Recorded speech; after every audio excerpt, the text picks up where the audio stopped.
Today I'm going to show you a basic way to do a magic circle. You're going to take your yarn and loop it over your fingers twice. Pull the back loop over the front loop, and then pull the back loop over the front loop again, except this time pull it off of your fingers. Use your tail to tighten down the loop, stick your crochet hook in, and chain one. Now you have the perfect magic circle, and it was very simple to make.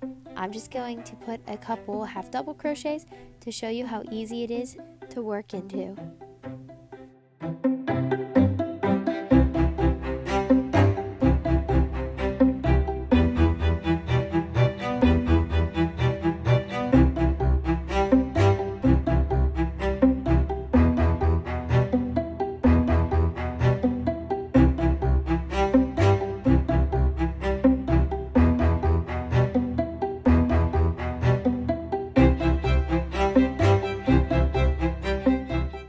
Once I was finished, I slip stitched into my first stitch and pulled my tail tight, and that's all there is to it.